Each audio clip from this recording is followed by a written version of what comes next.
Good evening, everyone. Thanks for joining us. Ready to have another great conversation. Stay home, stay safe. Let's protect all of our essential workers. Let's not expose anyone else to this disease than we have to, and let's not get exposed to it. So let's just help the doctors, help the nurses, help the grocery store clerks, help all of our essential workers. Let's help them as they're helping us. So let's just keep going. We're making a lot of really fabulous progress. So let's just keep working.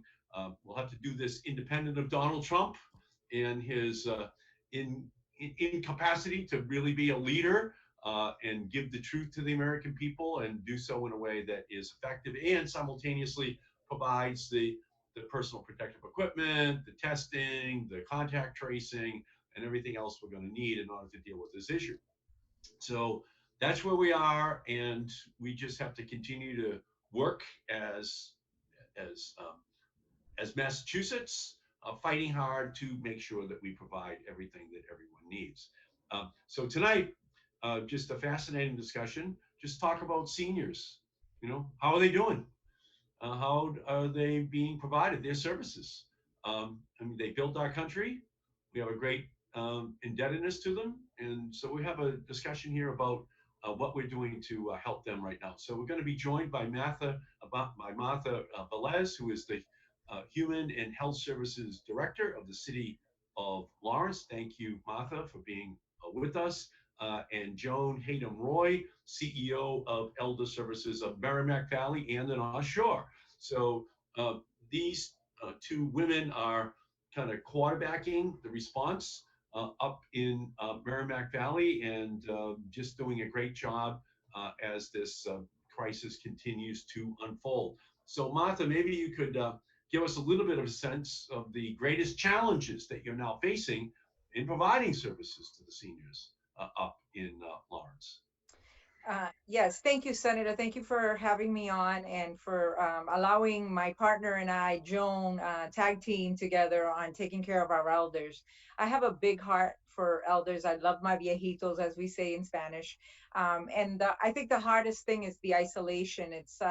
We're very warm, touchy feeling people that love to hug and see each other, and that's where we're not doing it. So we've had to take a look at what we're doing, and what we're doing now is really making a lot of wellness calls and just really trying to educate elders to really stay within their homes and make sure, like you said, stay safe so that you don't come in contact with this disease, because we're trying to this with this virus, we're trying to make sure that they understand that it's really detrimental, that they need to cover their mouths, cover their nose, wash their hands, don't touch your face, all of that. But at the same time, we want to make sure that they're getting and provide, and we're providing the services. So my staff is on the phone, all day long, and we look at what the needs are, and a lot of it is food. A lot of it, they're scared. There's wellness. There's mental health wellness that we're worried about, is how people are feeling and what their needs are.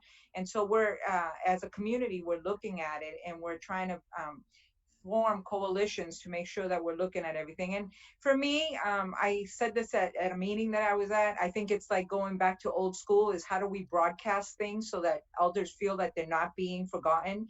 And I think that if we look at going back to old school, because the young people have computers and they have Zoom and they have everything, but our elders, especially the minority elders that don't understand how to use this technology, they're closed. So we're hoping that we can come to some kind of form where every elder can have cable and have access to networks so that they can see things through local television to make sure that we can provide a service. And we're brainstorming on that. So we hope that we have your support to do something like that. No, no, absolutely, 100%. I work a lot on, as you know, telecommunications issues, and we've moved to the world of Zoom now. We've moved to the world of teleconferencing, of communicating electronically, and this world is going to be our permanent world. And I Yeah. think this is it's absolutely signaled a dramatic shift that we're not going to ever go back from. Well, this is going to be a big part of our future, no matter what, even after coronavirus passes us by. The world is changing. We have to make sure that seniors, Spanish speaking seniors, are fully included. So, the experience you had in 2018 with the huge natural gas explosion up in Lawrence and North Andover and Andover. That was an incredible moment. And in what ways did that help to prepare you for what you're doing right now? Because there were thousands of families that lost their services, needed help. I was over, you know, helping to serve meals over at your center back, a Yeah. couple of years ago. So Yeah. I know how absolutely essential you are. But what lessons did you learn through that experience? Well, I think the most important lesson that we learn is how we're resilient, how we know the city of Lawrence and the Merrimack Valley knows how to come together and really like help and support one another.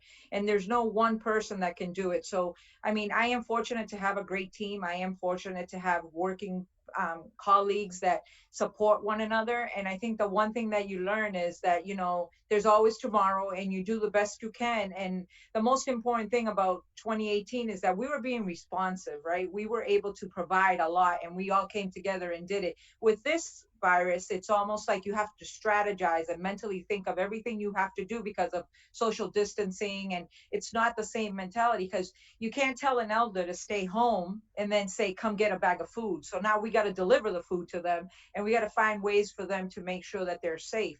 So it's a very different, but at the same time, it teaches you. The 2018 taught me that you just hold your breath, jump in and do what you got to do. And the same thing with this, it's a different way of thinking, but it's the same kind of response. You got to make sure that you take care of people's needs, and that's one thing. And we're fortunate enough to have a mayor, Mayor Dan Rivera, who supports the human efforts that we do and all the human services that we provide. Absolutely. No better mayor than Dan Rivera. I know he's on the job 24/7, working to protect the people of Lawrence. So, Joan, how are you ensuring that seniors get the food, get the groceries, which they need during this crisis? It's a Uh, bigger problem in terms of its dimension than you've ever had to face before. So, what's your strategy to make sure that they get the nutrition which they need?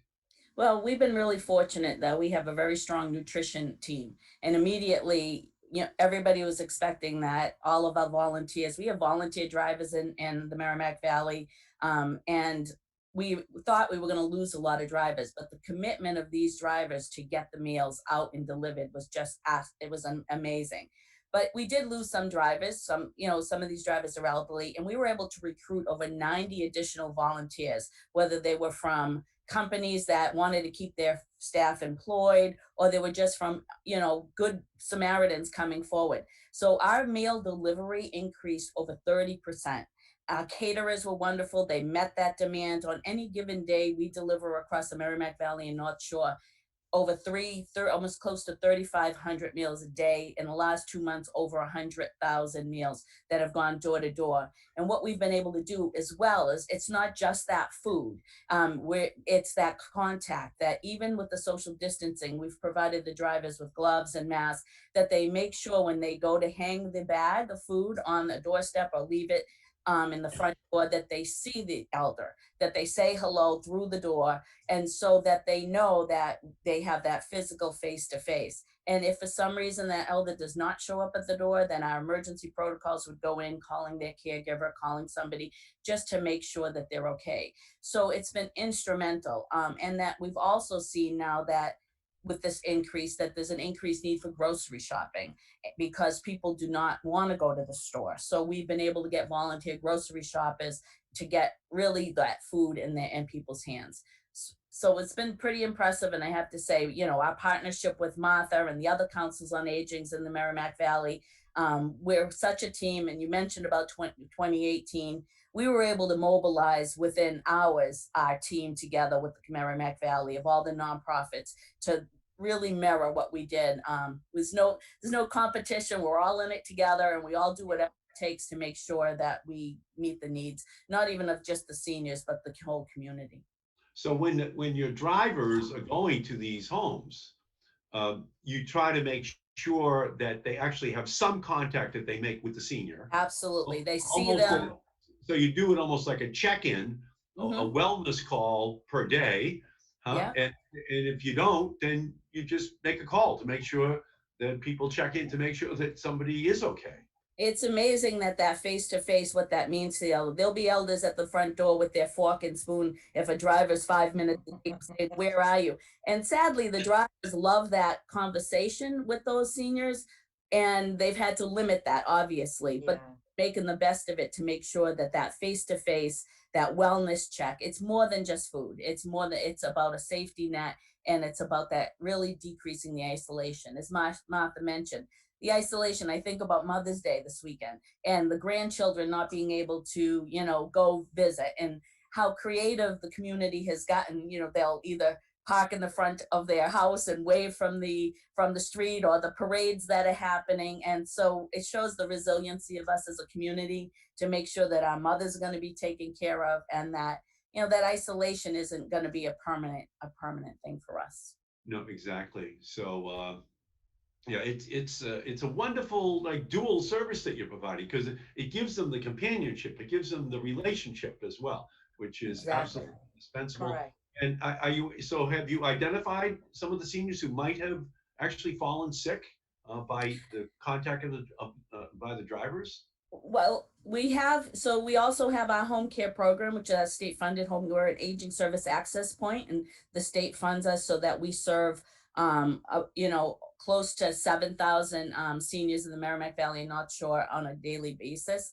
So we have a very strict protocol of identifying COVID patients, reporting those to the state, and making sure the services that are going in there. Our providers, the homemaking providers, the home health aides, these are the heroes of this story that are still willing to go into those homes and be able to service those most vulnerable. We have seniors who depend, maybe get 5 hours a day of services, and now because of this virus either don't want somebody coming to their house that often, or the worker shortage because of this virus has affected that. But we still are servicing the most vulnerable, and we really haven't missed a beat in making sure that those that need to have that in-home service are getting it. So, Martha, as the senior centers close, how do you continue to provide the services, the other services to the seniors? What's the So strategy the that you adopted to make sure that you stay in contact with them and provide all the other things that on a daily basis the seniors rely upon? So the senior center in Lawrence is, I think, a multi-fast center. It's actually like a community center. So we continue to provide services by making the wellness calls, by making sure that, like Joan does the home delivered meals, we do like Boston Food Bank. And Groundwork Lawrence and the senior center have come together to provide a brown bag and fresh fruits and vegetables. So when they call us, and we also work with the Board of Health, and the Board of Health refers people that are COVID, and we deliver food to the people. And we have a system in place so that no one goes into a building, but they do make contact with that person. The other thing that I've done is I meet with elderly housing managers on a weekly basis, and I make sure that they're checking on their elders and seeing if there's any needs that we can provide. We're actually looking at doing some satellite programming, and we're figuring it out, working with the library and doing some summer programs with kids and adults, and like I said, for us it's going to be very much through the cable or local television.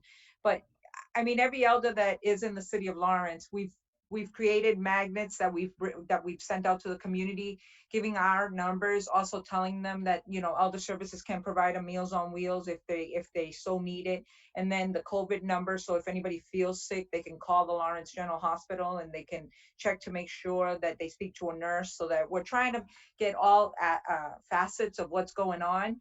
As far as programming, there's really no programming going on except for wellness checks and things that people are asking us for. And it's a lot of food, a lot of cleaning supplies, masks, gloves, and we're just trying to take care of people. It's really like you said, Senator.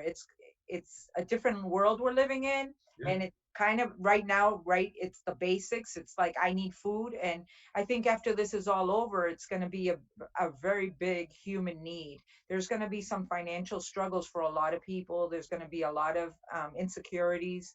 there's elders that live with families, and when the families have COVID, we try to make sure that if the elder doesn't, we've gotten steam mops donated to us, and we give it to those families so that they can steam and isolate, and clean the virus, so that we can somehow protect the elder, give masks to those elders. People donate things to us, and we pass it along to the community. So Joan, talk about, if you could, a little bit about the apprehension some of these elders may have, because they know that they're in the vulnerable population. And how are you handling that? How are you handling like the mental health issues, the very real risks that they're running, even as you're trying to isolate them by bringing the services to them, you still must be, you know, aware of what they're saying and what they're thinking, and how do you handle that, knowing that they are in the most vulnerable category? They are very scared. And as Martha, talked about, we also are doing these wellness checks. Our staff are trained on how to identify depression, suicidal tendencies. They know how to speak to somebody that has depression. Where we have special training for all our staff on how do you deal with the fact that many of these elders are also losing friends and losing people that they know. I don't think any of us don't know somebody who's passed from this pandemic. So when our staff, our care managers, our nurses are calling, they're talking to them about their grief. They're talking to them about their fears. But I have to say, our seniors are pretty resilient. They They're are. tough. And I'm always impressed by the generation, because as much as they're afraid, they know this will pass. They're optimistic, and they appreciate everything that we're giving them. So it's really heartwarming to hear those calls, to hear how they're handling this, and they know that we're right there for them as soon as that we could service them. A lot of them have stopped getting services because of the fear of getting disease. And I happened to check in with our staff. We have almost 500 staff now, between the both North Shore and the Merrimack Valley. And I checked in today to say, how do you think people are doing? What is their biggest fear? And one of the things which was really interesting, and we also do the elder abuse, the protective service, or a designated protective service that serves elder abuse. And we have seen that people have, whether it's because people are out of work and they're in the homes, that there's been a sense of community, that there aren't people that are wanting for things, that their neighbors are helping out, that families are helping out. Some children that haven't seen their mother or father are offering to bring them home or take them out of the nursing home and bring them home. So there has been this, I hate to call it a silver lining, but the community has come together to take care of each other. And that has been when I asked my staff that's what they felt. They saw people rising to the occasion to take care of one another. And that was nice to hear. Yeah, and I know the community is very tight up there. You know, my father's from Lawrence. My father graduated from Lawrence High School, grew up on the Go first Lancers. grew up on the first floor of the triple decker and 88 Phillips Street in Lawrence. Very proud of Lawrence. And, you know, I rang the doorbell when I ran 6 years ago for the Senate. See who's living there now, where the five Markey brothers and sisters grew up on the first floor of 88 Phillips Street. And now it's a Dominican family with their children. And the accents are different, but the aspirations are the same. And you can see the same love of family, and I'm sure many of these triple deckers, those multi-family, or single family floor by floor, that's all in the same building. I'm sure that's the case. And my cousin Alice, my first cousin Alice, my first cousin Carolyn, they've made it all the way over to North Andover now. Well, Cousin, Methuen, I grew up in Methuen. Don't forget Methuen. well, we haven't made it to Methuen yet, because we've only made it as far as North Andover so far. But Methuen, and you're Lebanese, are you not, John? I am. I'm a Hatem. Yeah, Bishop, bishops, all of those. I actually went to Ellis Island, and there's a huge exhibit in Ellis Island about the Lebanese of Yeah. Methuen, Massachusetts. Yes, they were. My father. They came over here and they really did a lot. He did a lot. That's our roots are in Lawrence. My husband's roots are in Lawrence. It's a great community. Fabulous community. So we Fabulous. have to, since we're talking about immigrants, right? We have to say, we have to tell everybody to fill out their census, right? And it's so important to be counted, especially in the city of Lawrence, and especially for our immigrants. Stand up and be counted. Don't be afraid that we're all here, and we should be proud to Thank say we're here. And I know that it takes an act of Congress, Senator, but we need to really push about like pushing this date back to October or something so that we can really get that count going. I agree with you 100%. And for anyone who's watching, fill out the census. That's going to get extra money for Lawrence, for schools, for healthcare, for hot lunch programs. It's going For to childcare, for housing, for everything, services, for everything. everything, for If you senior fill out the centers that census, need it. the amount of money you get is dependent upon the number of people who live in that community. So if you don't want to get short cheated, you got to make sure you get counted in the census. And then Joan and Martha will have more money to That's help right. more families. It's the simple formula, and you get more representatives. That's You'll right. have better representation because you get more. The more people you have, is the more elected representatives that you get as well. So let's talk a little bit, if we could, because you raised it earlier, about remote programming Mhm. and kind of the obstacles that you're facing to make sure that you're able to have this communication that is established. Can you talk a little bit about that, Martha? So yeah, in my dream world, it would be that Congress would pass something that would provide seniors with cable television and not have to pay for it, just like we've done with phones, where it's not a smartphone, but it was a phone. But I mean, or a really low cost um, service to cable to have the local television stations, because there are a lot of elders that just don't have that television because they can't afford that television or they don't have the cable. So I mean, it really is about that, and it's about for me, I view it as having an exercise class with the person that does it at the center, with being on television and being a familiar face, and them enjoying it from the comfort of their homes.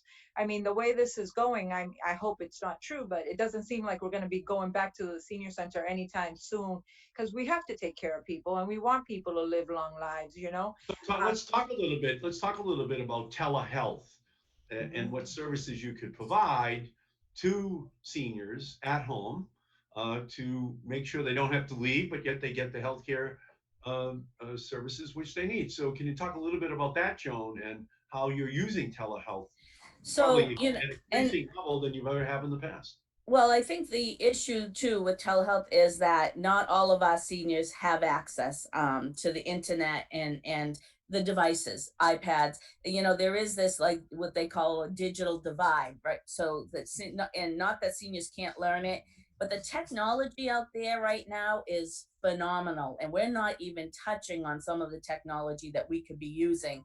Telehealth for isolation, for all of these things that if a senior has a smartphone or a smartwatch or any of these devices, the difference in their isolation, the difference in them being able to talk to their doctors, the difference in being able to, for us to have a face to face, to be able to see what's going on in the home. And what concerns me, that it's going to end up being an economic issue. The haves and the have nots. You see the difference with a senior who does have all the technology and the bells and whistles and the computers and versus somebody who can't even pay for an internet connection.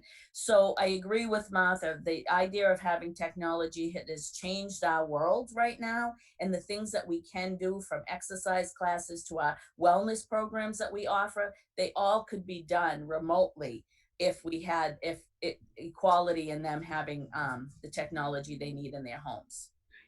Back when I was the principal Democratic author of the Telecommunications Act in 1996, not one home in America had broadband.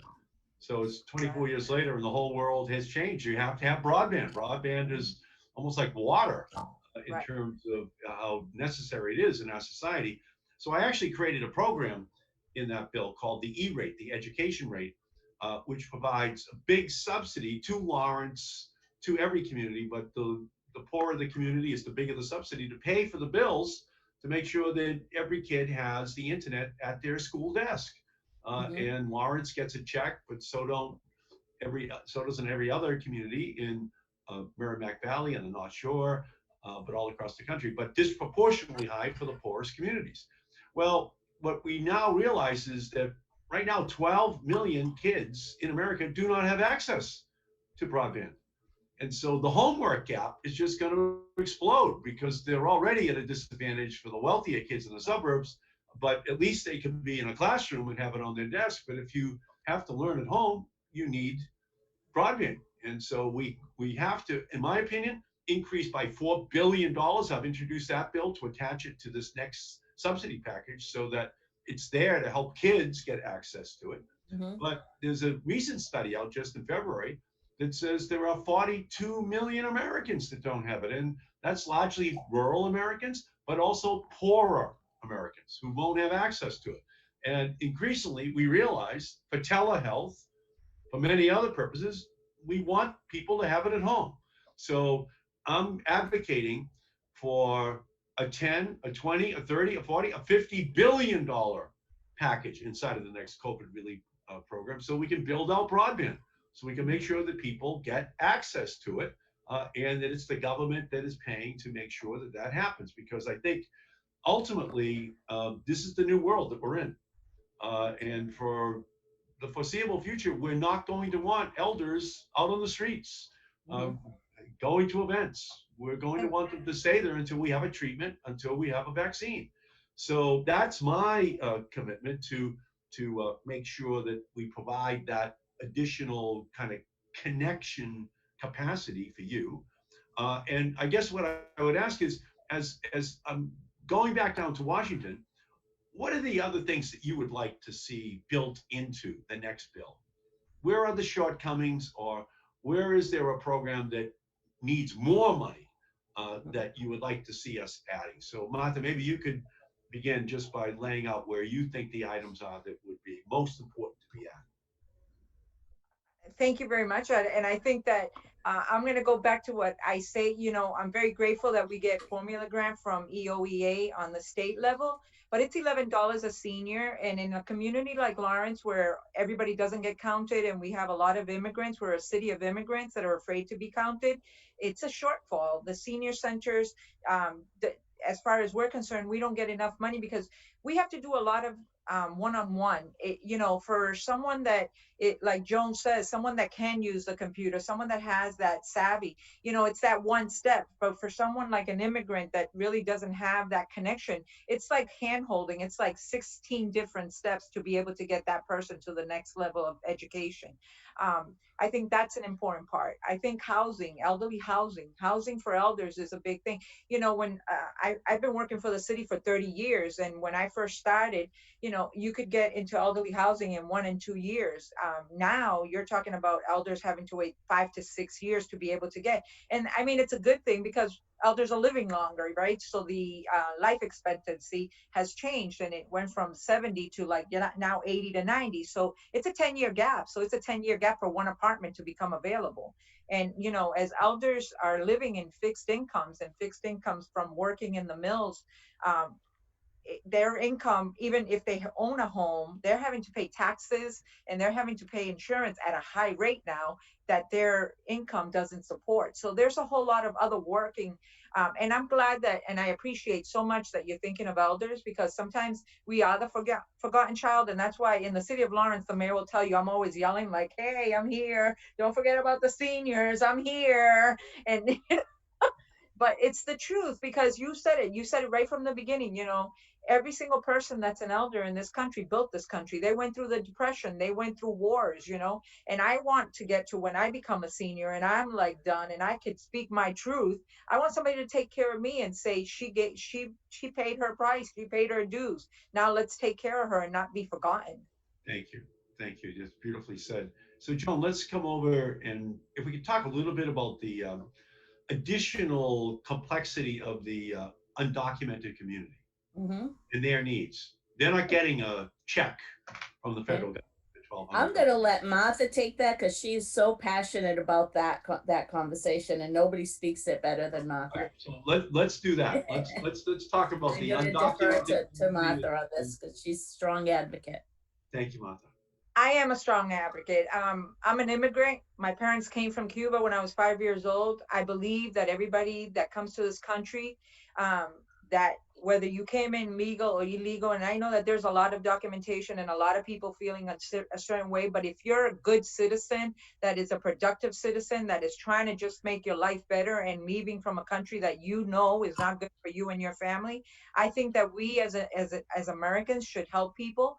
I think that we need to understand that no matter who you are, I tell this to my staff and I say this to my kids. At the end of the day, we're all human. It shouldn't be about what status you have or what kind of type of income you have. It's about being a human being. We cannot grow in this country if we don't help one another. If you make that distance so big, we're not even going to have middle class. We're just going to have rich people and no people. And if we don't help one another and we look at people and say, how can I help this person become a better person? And if we don't open the gates to be able to let people that are undocumented become documented, that are in this country and that they're good residents, I think we don't fix this country. I That's my agree with you. personal opinion. We need a pathway to citizenship for all of the DACA kids, for all of the TPS people from Salvador and Haiti and other countries. We need a pathway to citizenship for all 11 million immigrants who are in this country right now. We have to create a pathway to citizenship for them. It turns out they're the essential workers. Turns out those are the ones who are going to work every day. Those are the ones who are still providing all the services for us in grocery stores or driving buses or you name it. They're out there, and we just have to pay back to them what they're doing for us right now. They're essential, and we're saying to everyone else, stay home. You're not essential. But the essential workers, it turns out, are disproportionately black, brown, and poor, and in many instances, multi-generational, where their parents are still home, and they could potentially bring the disease back from their workplace back to affect their mother or father or other people in their family. And so we have to make sure that we really work next year to have an FDR moment for guaranteed sick leave, guaranteed childcare, guaranteed annual income, so that we're providing for these essential workers. So, Joan, um, what's your message in terms of what you need going forward to take care of the seniors that are under your care? Well, I like to say that Massachusetts is really unique. When we go, I go a lot nationally to different conferences. Everybody is in awe of Massachusetts because of the infrastructure that we have built. You know, from the Council on Aging, senior centers, to our organizations such as area agencies on aging or aging service access points. We have partnerships with the disability community, with the developmental disabled communities. So we have such a strong infrastructure of nonprofits. So my message is, let's make sure we enhance that, we capitalize on that, we use that network. What we find now is sometimes aging is a big business, right? It's everybody wants to be into aging, and we have an infrastructure here that we shouldn't be recreating the wheel. We should be putting the resources, putting the help, having us build the strengths that we've already created and working together to serve the communities, and not and not create something different in order to meet the needs of those communities. So my message would be, Massachusetts has done a great job. Let's keep supporting those nonprofits that have done the work over the years. And I agree with you 100%. We have to go big in this next relief package. We have to make sure that the resources go to the cities, to the towns, that they get what they need. I'm advocating $1 trillion, and that can go into the coffers of the cities and towns to make sure that all of these essential services are provided to every family. But especially to the seniors who built this country, who made it the great country, which it is. We don't have to make it greater. It already is great. And we have to make sure that we pay them back for what they did for us to be here today. So from my perspective, the two of you are heroes. You're there every day on the front lines, reinventing the way in which seniors are being provided for. It's inspirational. Joan and Martha, to just hear you, to listen to you, and all the great work which you do. So thank you. Thank Thank you you. for Thank you, everything Senator. that Thank both of you. you do. And if I can help you in any way, you let me know. I'm a phone call away because it's my second home, Merrimack Valley. You know, it's Thank where the you. And you have marquee. great people working for you. You have great people working for you. Thank you, Really Martha. great. Thank you. Thank you for Thank the you, Joan. opportunity. Thank you all for being on. Thank you so much. Bye-bye. Thank you. Bye-bye. Thank you.